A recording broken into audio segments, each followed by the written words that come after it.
What's up, fight fans? This is Kurt DeVille with Counterpunched Boxing News, and I have some new news concerning Kell Brook, Amir Khan, believe it or not.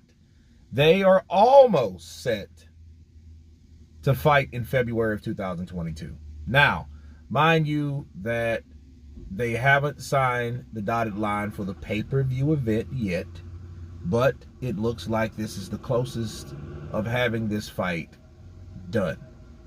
Of course, we know Amir Khan hasn't fought in about 3 years. From Terrence Crawford, he quit.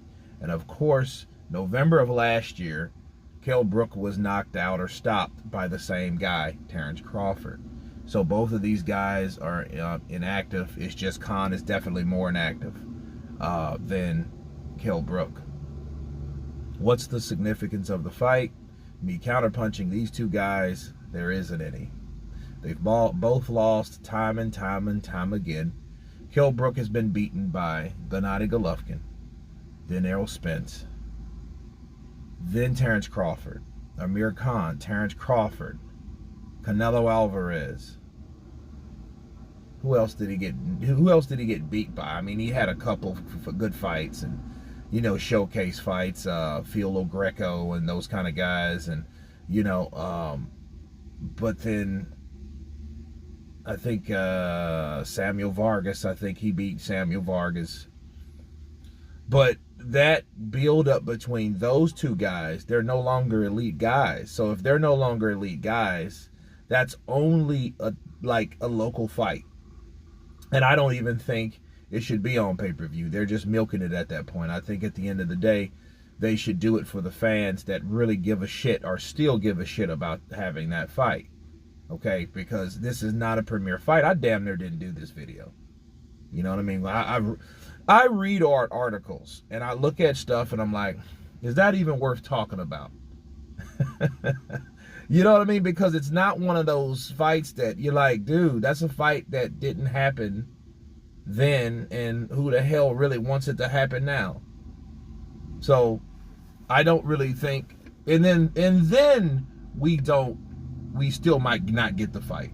I think those guys, whenever it comes to each other, regardless, I don't even care whose fault it was.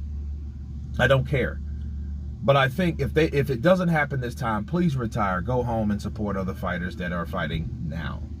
But I'll tell you this, it's on pay-per-view because they dropped the ball. They don't want to be responsible for paying these guys a set amount of money. They want the public to pay them per views, okay? Per the subscriptions of pay-per-view. That's what happens. Al Heyman's been notorious for it, because they don't want to hold the entire bag on a fight that may not do anything. So I think that is one of the reasons that it's on pay-per-view, because that is surprising pay-per-view. I mean, if it's on the zone here, great, whatever. I mean, I'll watch it, but, you know, it might be exciting. Who knows? But the appeal on that fight is absolutely depleted. You know what I mean? And it's sad because of that. It's fights like that you look, it's like, dude, that's too old. You know, I mean, those are one of those fights and one of those perfect examples of a fight that's supposed to happen that never happened, and the expiration date has came and went.